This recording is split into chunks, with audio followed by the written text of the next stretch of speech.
स्वागत है आपका खबरों की खबर में और मैं हूं आपके साथ वक्ता।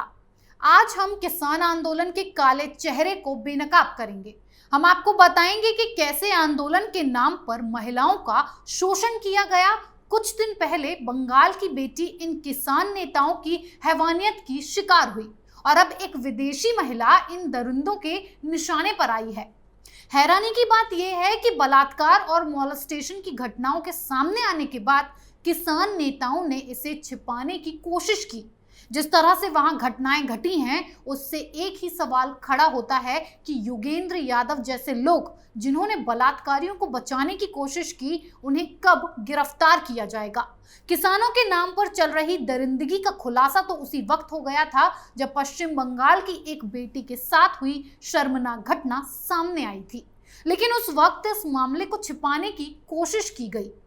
बंगाल की उस बेटी के गुनहगारों की पूरी डिटेल में आपको आगे दूंगी, लेकिन एक सवाल मन में बार बार उठता है, क्या ऐसे धूर्त लोग जो इस तरह की शर्मनाक घटनाओं को अंजाम देते हैं किसान हो सकते हैं? ये किसी के हक की लड़ाई लड़ सकते हैं? ये तो किसानों के भेष में वो दरिंदे नजर आते हैं जो सिर्फ महिलाओं के साथ इस तरह की घटिया हरकतों को अंजाम देते हैं। तो ऐसे में ये साफ है कि ये किसान नहीं बल्कि वो दरिंदे हैं जिनका इंसानियत नाम के शब्द से दूर दूर तक का कोई वास्ता नहीं है। पश्चिम बंगाल की महिला वाला मुद्दा अभी थमा भी नहीं कि इसी तरह की एक और घटना सामने आ गई। जी हाँ, टिकरी बॉर्डर पर फिर से ऐसा शर्मनाक काम हुआ है। खबर यह है कि अमेरिका से एक महिला आई थी किसानों की सहायता करने के लिए और किसानों की सहायता के लिए बनाए गए एक अस्थायी अस्पताल में कोरोना और टीकाकरण को लेकर जागरूकता फैला रही थी। लोगों को इसके बारे में समझा रही थी कि टीकाकरण से क्या क्या फायदे हैं और कोई भी बातें जो किसानों के लिए जानना जरूरी था, उन सब के बारे में वो उन्हें बता रही थी। पर इसी बीच इस महिला ने एक खुलासा किया जो काफी हैरान कर देने वाला था। इंस्टाग्राम पर अपनी पोस्ट में इस महिला ने ये आरोप लगाया है कि किसान कहने वाले दरिंदों ने जो अस्पताल बनाया था, उस अस्पताल में डॉक्टर के सहायक के रूप में काम कर रहे लोगों ने उसके साथ छेड़छाड़ और यौन उत्पीड़न किया। पीड़िता ने ये आरोप भी लगाया कि जब उसने अस्पताल में कार्यरत डॉक्टर स्वाईमान सिंह को घटना की जानकारी दी तो उन्होंने अपनी सहायकों के खिलाफ कार्रवाई करने से ये कहते हुए मना कर दिया कि पीड़िता तो कुछ दिनों के लिए अमेरिका से आई है, ये सहायक तो बहुत दिनों से काम कर रहे हैं, ऐसे में वो लोग इनके खिलाफ कोई कदम नहीं उठा सकते हैं। इस अस्थायी अस्पताल का नाम पिंड कैलिफोर्निया है।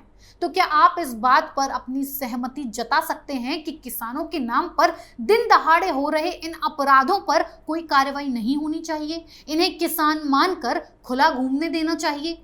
आपको बताऊं कि जब से ये किसानों ने आंदोलन शुरू किया है, टिकरी में ऐसी ये पहली घटना नहीं है। पहली घटना करीब 1 महीने पहले हुई थी, जिसके बारे में मैंने आपको बताया था कि पश्चिम बंगाल से आंदोलन का समर्थन करने आई एक युवती के साथ सामूहिक बलात्कार हुआ था। बाद में उसकी हालत इतनी खराब हो गई कि उसकी मृत्यु हो गई। हॉस्पिटल में रहने की वजह से उसे कोरोना भी हो गया था। अप्रैल महीने में हुई इस आपराधिक घटना में अरविंद केजरीवाल के 2 चेले पकड़े गए। वो अब पुलिस की हिरासत में हैं। आम आदमी पार्टी के 2 नेताओं के साथ साथ 3 लोगों ने कई बार बंगाल की बेटी का रेप किया। उस बच्ची ने आंदोलन में शामिल लड़कियों और महिलाओं को बताया, लेकिन किसी ने उसकी नहीं सुनी। उसे लड़कों के साथ एक ही टेंट में रहना पड़ता था।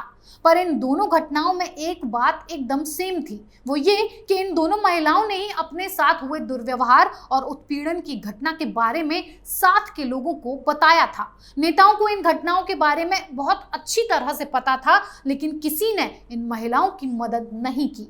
दोनों ही केसेस में ये कहकर पल्ला झाड़ लिया गया कि अगर ये खबरें बाहर आ गईं तो किसान आंदोलन को तगड़ा झटका लग सकता है और आंदोलन ढीला पड़ सकता है। ज्यादातर लोगों के लिए ये दुख और शर्म की बात है, पर क्या सब इस घटना से शर्मिंदा होंगे? शायद नहीं। आंदोलनकारियों और आंदोलन जीवियों की सहायता करने के लिए आगे आने वाले लोगों के साथ ऐसा अपराध अगर एक बार हो तो माना जा सकता है कि आंदोलन कर रहे लोगों को शायद ऐसे अपराध की कोई जानकारी नहीं होगी कि ऐसी कोई संभावित घटना हो सकती है। इसके लिए उन्होंने किसी तरह का इंतजाम करने के बारे में नहीं सोचा होगा। पर अगर ऐसा अपराध एक ही जगह 2 बार हो जाए तब तब इसे क्या कहा जाएगा? तब भी क्या आंदोलन के लिए लोगों को इकट्ठा करने का काम जिन्होंने किया है वो अपनी जिम्मेदारियों से मुंह मोड़ सकते हैं? बलात्कार की पहली घटना का खुलासा भी तब हुआ जब उस 25 साल की लड़की की मौत हो गई, और अगर ऐसा न होता तो शायद उस अपराध की जानकारी बाहर कभी नहीं आती। चिंता का विषय ये भी है कि जब बातें सामने आना शुरू हुई तब पता चला कि न केवल योगेंद्र यादव को बल्कि उनकी पत्नी को भी इस घटना की जानकारी पहले से थी, और पुलिस के पास जाने की जगह ये लोग लड़की के पिता को साधने में लगे रहे ताकि बातें बाहर ना आए। इस बार भी कुछ ऐसा ही हुआ है। जब अमेरिका से आई लड़की ने डॉक्टर से शिकायत की तो उसका सीधा जवाब था कि वो आरोपियों के विरुद्ध इसलिए कुछ नहीं कर सकता क्योंकि ये लोग आंदोलन के लिए बहुत दिनों से काम करते रहे हैं। ऐसे में बार बार ये सवाल उठता है कि कैसे लोगों को लेकर ये आंदोलन चलाया जा रहा है।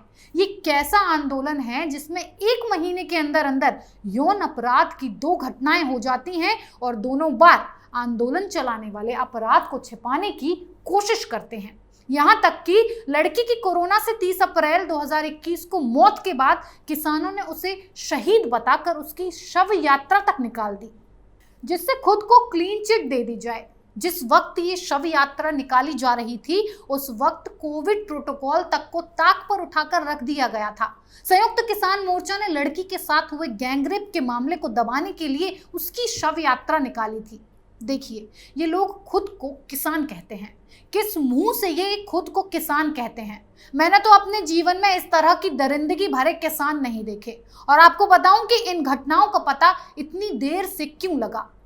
पहली बार अपराध का पता देर से इसलिए चला क्योंकि इन दरिंदों ने लड़की के पिता को कई दिनों तक चुप रहने को कहा, और एक कारण शायद ये भी हो सकता है कि पीड़िता के पिता इस आशा में थे कि शिकायत करने के बाद जिम्मेदार लोग कार्रवाई करेंगे, पर ऐसा हुआ नहीं।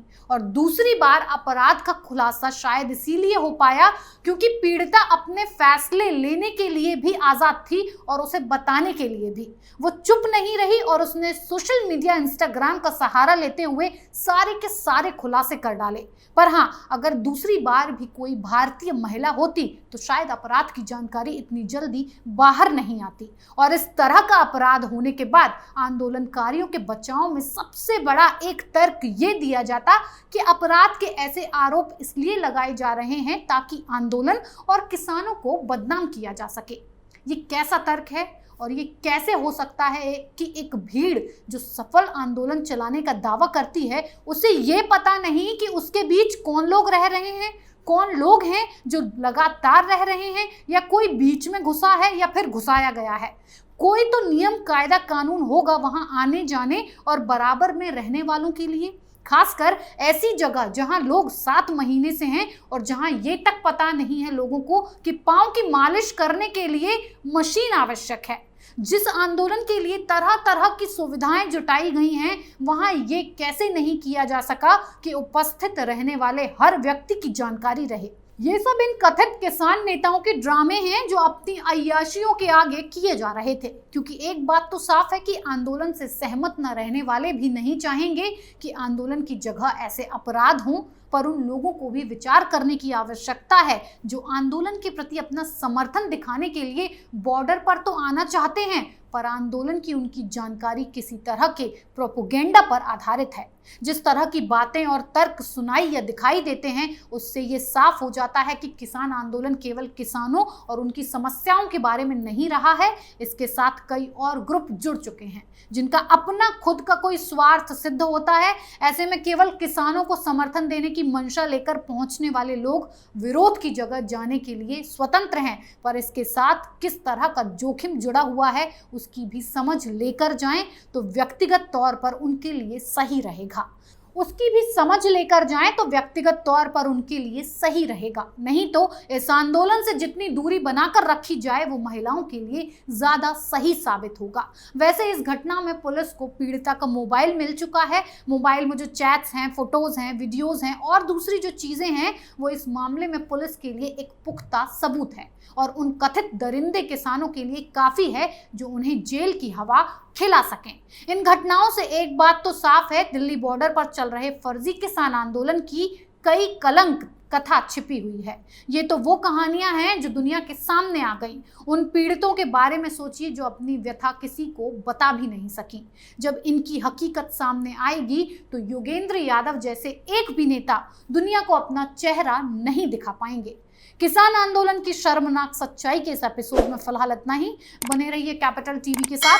नमस्कार। अगर आपको हमारा वीडियो पसंद आया हो तो इसे लाइक करें, हमारे चैनल को सब्सक्राइब करें और हाँ, बेल आइकन दबाना ना भूलें ताकि आप तक हमारे वीडियो की नोटिफिकेशन पहुंचती रहे। आप अपना सुझाव हमें कमेंट बॉक्स में दे सकते हैं। हमारे साथ जुड़ने के लिए शुक्रिया।